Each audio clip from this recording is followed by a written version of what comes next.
We've talked a little bit about what happened with the Phoenix Suns. Their owner, Robert Sarver, he was accused of racism, misogyny in the workplace, and this has gone on for a while. He was fined $10 million dollars and he was suspended for a year. And I wondered, now you're putting pressure on the players and maybe minority owners. Do they do something? Do they say something? Or is the story over? I'm not quite sure, but it feels like there's just enough there that, can there be pressure put on this owner to sell? The NBA commissioner has already adjudicated this, and Commissioner Silver said, all right, here's my verdict here. I don't think he can go back and go, on second thought, I'm going to do this. So I was curious what the local reaction is. Duane Rankin is joining us, and he's the Arizona Republic reporter for the Phoenix Suns. Duane, thanks for joining us. What was the initial reaction locally when this verdict was announced by the commissioner?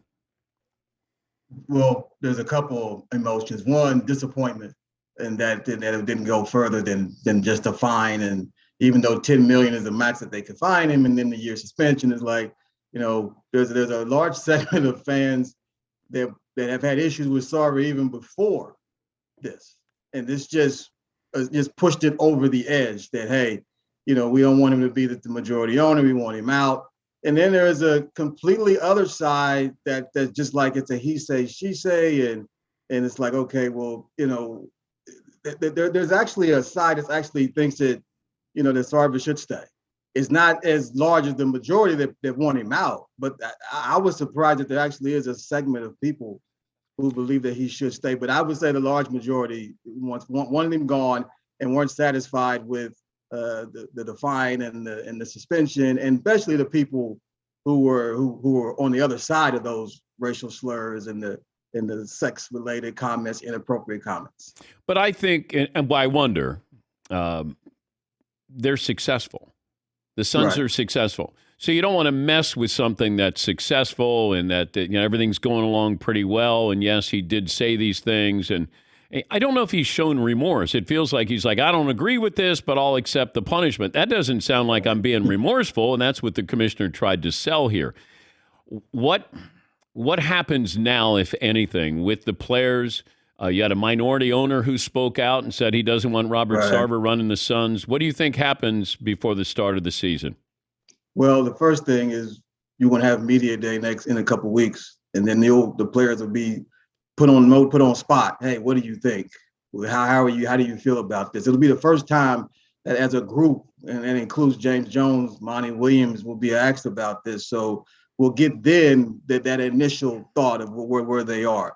Last year was interesting because when the allegations came out, it was like, well, we got to focus on the season. It was still an investigation, and then they started winning. And then it was like it kind of got put on the back burner a little bit. Yeah. And then it went 18 in a row. All of a sudden, it wasn't that big of a story. Now we know what the results of the investigation are. And so the players, will they have to hear that for the entire season? I believe at the start of the season they will. But how they address this right up front is going to speak to how they're going to approach it. But, with Sarver being away for the team for a year, he's going to be out of sight, out of mind. But the results are still there, and you can't duck those. And there are going to be people that are going to have issues with. They're going to continue to speak out. I don't think that this is going to be the last. Obviously the minority owner was in that letter, he was very candid about how he felt about Sarver. But yeah, again, he also was candid about how he felt about Sarver when the initial story came out. He said the allegations were unacceptable. So no surprise there. Who else is going to speak out is who I'm looking forward to seeing. You know what I would do, Duane? I would make him do interviews. I'd make him sit there at games. I'd make him have to answer questions at media day. I wouldn't let him disappear. I'd let him answer for all of this. I think the NBA is actually doing him a favor by giving him a year suspension where he doesn't have to show up at these games. I'd love for him to show up and have to see LeBron or some of these other players who have a problem with him. That, to me, would be a better punishment than fining him $10 million. What do you think? Well, I think that, their way of this whole training thing that he's supposed to be going through the suspension and this policy is like, okay, well, look, this is your punishment.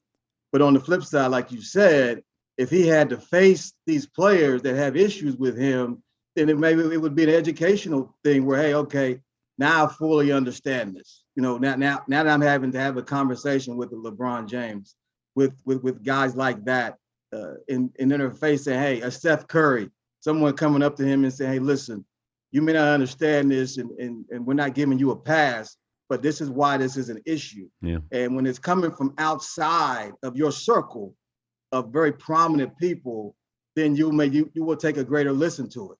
And that may be, I wouldn't see anything, you know me, I would love to be sitting in front of him right now, asking him what's going on and how and why we got here. But do you know him? That would be an idea. Do you know him, Duane?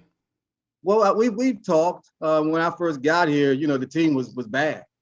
And then they were trying to get money for the renovations of the arena. So he was out there a lot, trying to drum up money, trying to drum up, obviously, to get the practice facility and all that. So he needed that money. So he was out there a lot. And we've talked a couple of times. I've interviewed him a few times. So do I know him? No. But have I spoken with him outside of the interview process, just small talk? Yes. And I mentioned this when the commissioner announced his punishment. Now you put the onus on the players. Now Chris Paul, Devin Booker, Monty Williams, the coach. Now it's on them if anything is going to happen. Maybe players, from the Phoenix Mercury.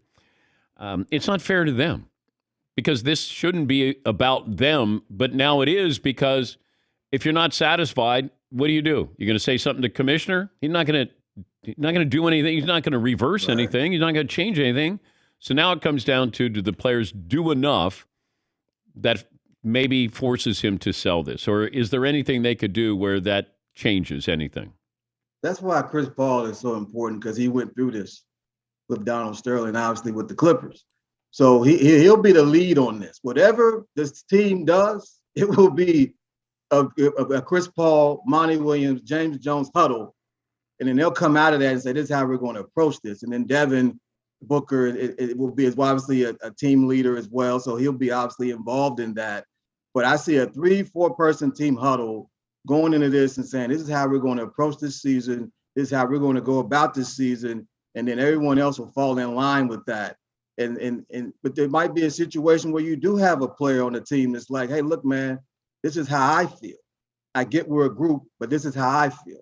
And this is why that the whole media day is huge, because you may be surprised. It might be a person you don't think has a real opinion on this, has one. Yeah. And we're about to find out. And so I think that's important moving forward with this team. Even last year, Dan, Jay Crowder was saying that it was a cloud. Even with the winning they were having, he was like, this is a cloud. This investigation is a cloud on this team, but we're focusing. So they were in a bunker, as that was going on. Now, it's hard to be in the bunker if you got a bunch of people saying, hey, look, this is wrong, this is foul.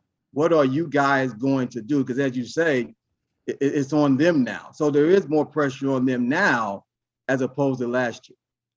Good to talk to you again, Duane. Thanks for joining us. Thank you, sir. Appreciate it. Duane Rankin. He covers the Phoenix Suns for the Arizona Republic.